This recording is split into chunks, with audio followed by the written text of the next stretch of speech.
Hello everyone, Rantus here with RLR Gaming, bringing you a Factory Town tutorial on how to create a set-reset latch in your town.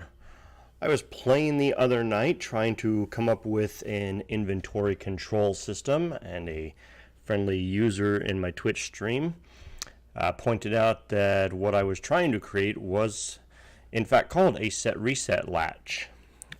So I did some research, looked into it, played around, and got it working. So I'm going to show you here today how to do that.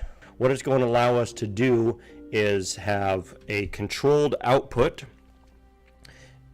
that is has two different inputs, essentially, a set and a reset. So let me show you how I did that here. First thing that we're going to do, I've just got two lanes of silos set up. I had two inventory lines. Obviously your use case for this might be slightly different, but hopefully this will give you an idea and you can put it to use in your own town. So what we're going to start off with, the way I had mine set up, is it starts with an inventory sensor that's connected to a counter followed by a math block. So we're going to just monitor a spot here with the inventory sensor, and then one spot away, or two spots away rather, from our inventory sensor, we're going to set up a blocker. There we go. So the inventory sensor is going to connect to the counter, and then the counter to the math block. This math block we're going to set, or at least the way I had it set, and obviously this is where it could differ based on what your circumstances are. Mine is set to a modulo 20. What that's going to do is every 20 items down the line, it's going to pause it. Now I will add that there is one caveat here to using a counter block. A counter will always count up whether it receives a positive or negative value from the inventory sensor here. So a counter counts up based on a signal and not a value. So whether that value is true or false, it still sends a signal to a counter and it will count up. What that means is that you can really only have one item coming down the line for this to work. Otherwise, the counter will count up on every item that passes down the line. So just want to throw that out there if you're not familiar with the counter blocks, haven't experienced that or anything. Okay. Then we're going to start throwing in some of our Boolean function blocks, and this is really where it starts to take shape. I'm going to put one here, here, and then two over here. Whoops. Okay. This one is going to be a not, and this is just because of my modulo. Okay. This is not required for part of the system, but the way a modulo works, if I just start sending items down the line here, the way a modulo works is the counter is going to count up how many there are, and it divides it by the number on the modulo, and it will, the output is the remainder. Okay, so all of these numbers divided by 20, there is a remainder. It is a non-zero remainder, so it is sending out a positive number. Okay, when it hits 20, this goes to true. Now this is obviously a not function, so it's negating it. Maybe a little tricky to see, but when it's 20 divided by 20, there is zero remainder. Zero remainder is false. The modulo outputs the remainder. So an output of 0 is a false signal, but then plugged into a not block, it turns it true. So all that the not does is means every 20, when I hit 20 items or a multiple of 20, 40, 60, 80, etc., it will then send a true signal. And that's what I want. I don't want the false signal. Okay, let me remove all of those. We can keep that in there for now. All right, so that's the only reason that the not is there. It's not actually part of the system. What the system is going to do is we're going to have an OR block here, and we're going to have an AND block down here. Now there is a couple different ways that you can create a set-reset latch. You can do it with cross-coupled NOR blocks. You can do it with NAND blocks. An OR and an AND is probably one of the simplest ones. This one here is also going to be a NOT block. This is part of the system. Okay, I'm actually going to pull up on the screen here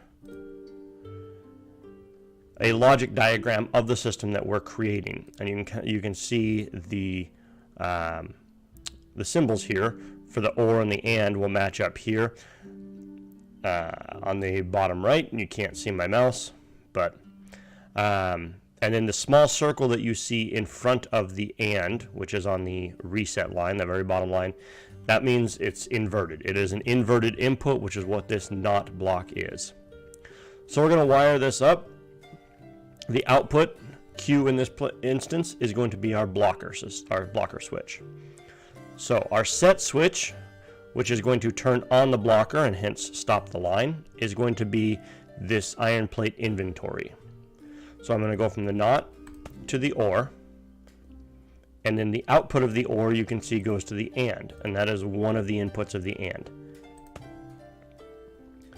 The other input that we're going to create, and this was what I wanted to do to reset it, is I just set up an inventory sensor connected to a math block. My inventory sensor was monitoring the inventory, the warehouse or the workshop that I had, and my sensor was set to equal 20, and I'm monitoring for nails. Okay, to the math block, math goes to this Boolean NOT because it needs to be inverted for the system to work, and then that NOT goes into the AND as well. So you can see we have two inputs coming into the AND. The output from the AND block gets routed back to the OR switch as well as to the blocker. And that's the entire system. What I am going to add in is a toggle switch on each of these. This is not necessary, it's not part of it, to each of the Boolean blocks.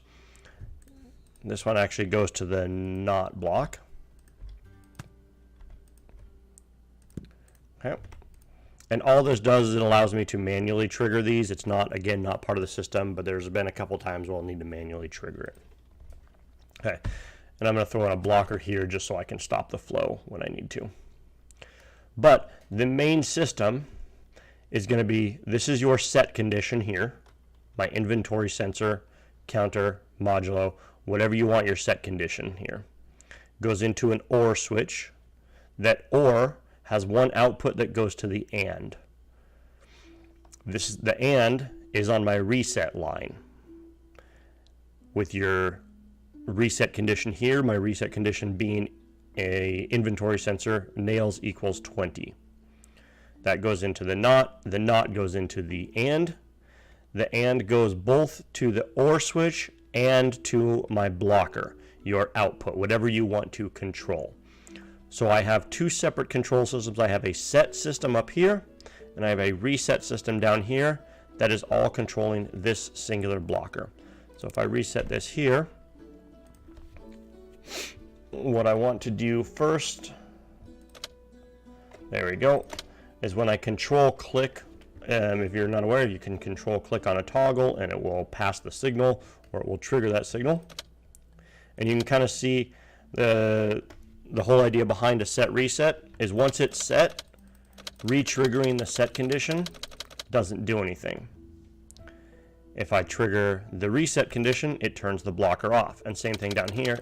If I just toggle this, it stays off. Okay. A set reset switch, the other thing to keep in mind is that it is based on signals, not values.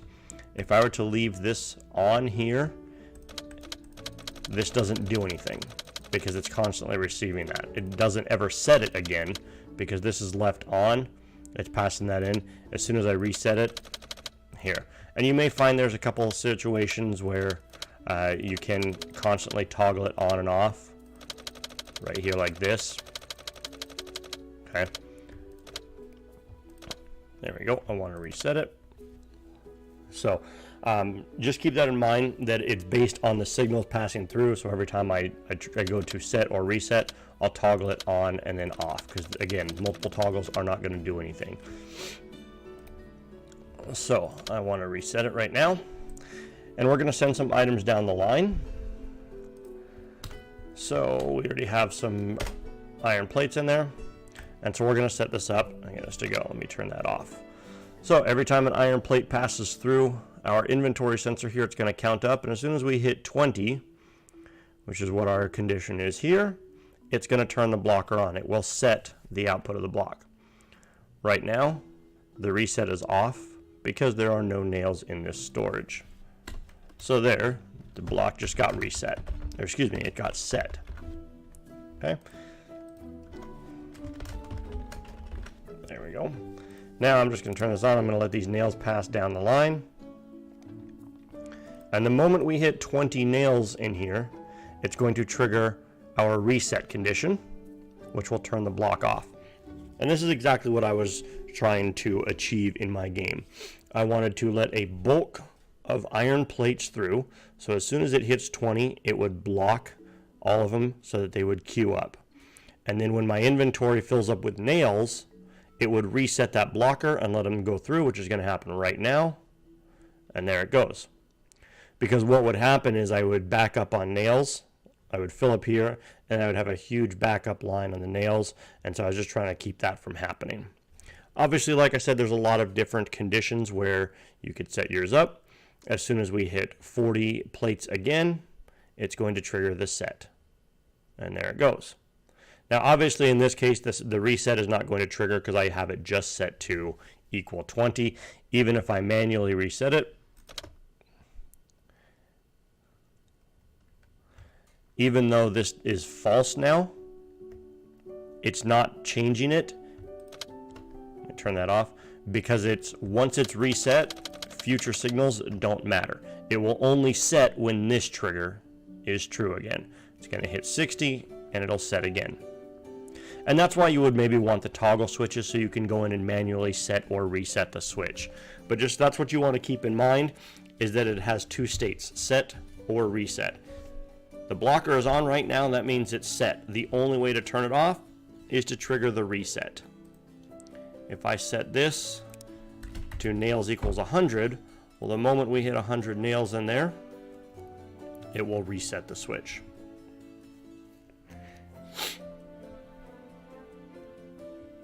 And we hit 100 and it resets and lets them through. But that is a set reset switch. Hopefully you can take this, put it to use in your own town. The diagram is there on the bottom right if you do need it for a reference. If you like the video, make sure to subscribe, like it, give me a thumbs up. You can also follow me on Twitch. Link is on the main page. And I will see you guys next time on our next tutorial. Thanks for watching.